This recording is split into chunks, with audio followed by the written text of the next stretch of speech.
राजनीति में यही है, जगह छोड़ते ही दूसरा बैठ जाएगा।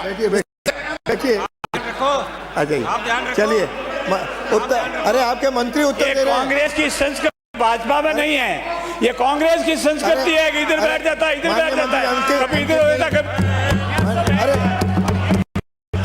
अरे मंत्री जी, और मंत्री तो कहां से बैठेंगे? संसदीय मंत्री को तो कम से कम अपनी जगह नहीं छोड़नी चाहिए। राजनीति में यही है, जगह छोड़ते ही दूसरा बैठ जाएगा।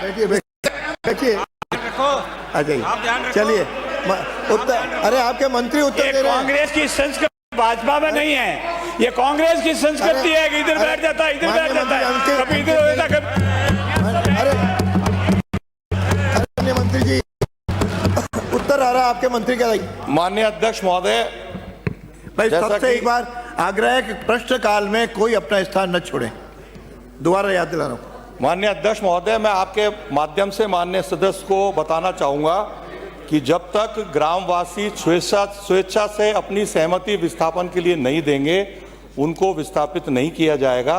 और जहां तक आपने बंजर भूमि की बात करी है, वन भूमि में भी इस प्रकार का कोई प्रावधान नहीं है। बंजर भूमि पर अगर कोई खेती कर रहा है तो उसका हमारा कोई लेना देना भी नहीं है, और ना उसमें कोई सिवाय तक में भी हमारी तरफ से कोई इस प्रकार का बजट का प्रावधान नहीं किया जाता है।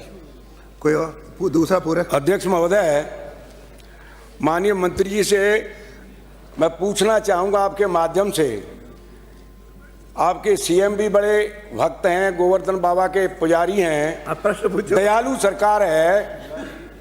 मैं ये निवेदन करना चाहूंगा कि जो नीरज कवि ने एक गीत लिखा है, अरे प्रश्न पूछो। मैं उसी पे आ रहा हूँ, कवि पे बता रहा हूँ।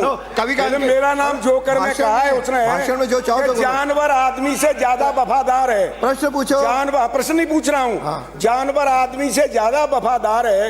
ये जानवर जब आदमियों की हत्या करेंगे, पशुधन की हत्या करेंगे, तो उनके मुआवजे के बारे में ये दयालु सरकार कुछ सोच रही है क्या? कोई विचार रखती है क्या? एक जो दो हो गए, दूसरा प्रश्न हो गया कुछ। माननीय अध्यक्ष महोदय, मैं आपके माध्यम से माननीय सदस्य को बताना चाहूंगा, क्योंकि 2022 के आदेश के अनुसार जब मानव और वन्य जीव में कॉन्फ्लिक्ट होता था और उसकी मृत्यु पर 5 लाख रुपए देने का उसको सहायता राशि प्रावधान था। लेकिन मैं धन्यवाद देना चाहूंगा हमारे यशस्वी मुख्यमंत्री आदरणीय भजन लाल जी को, जिन्होंने संवेदनशीलता दिखाई, और संवेदनशीलता का परिणाम है कि इस नियम में संशोधन किया जा रहा है, और आने वाले समय में राज्य सरकार 5 लाख की जगह मृतक जो वन्य जीव के कॉन्फ्लिक्ट में मृत्यु को प्राप्त करेगा दुर्भाग्यपूर्ण स्थिति में, उसको 10 लाख की राशि राज्य सरकार के द्वारा दी जाएगी। अरे हो गया आपके दो। एक सेकंड। अरे नो, सीटीएच बदलने का आपके अरे आपके दो हो गए अब। अरे माननीय सदस्य, माननीय अध्यक्ष जी, अरे माननीय सदस्य अंकित नहीं। अरे आपको 3 प्रश्न पूछने दे दिए भाई। बिराजिए। हाँ माननीय अध्यक्ष जी, वो माननीय सदस्य तो ये पूछ रहे हैं कि अलवर में सीटीएच बदल दिया तो करौली में बदलोगे, यही पूछ रहे हो क्या? तो मैं धौलपुर करौली का पूछ रहे हैं। मैं तो एक तो ये निवेदन करूंगा, क्योंकि सीटीएच का मामला है, कल एक टाइगर की डेथ हुई है सरिस्का के अंदर, तो क्या सरकार उसकी बड़े लेवल पे उसकी जांच कराना चाहती है या नहीं? एक तो ये है। दूसरा मेरा ये है कि ये जो सीटीएच का जो मामला करौली का है, तो सीटीएच को चेंज करने की क्या प्रक्रिया है, वो आप सदन की टेबल पे रखें, ये मेरा निवेदन है।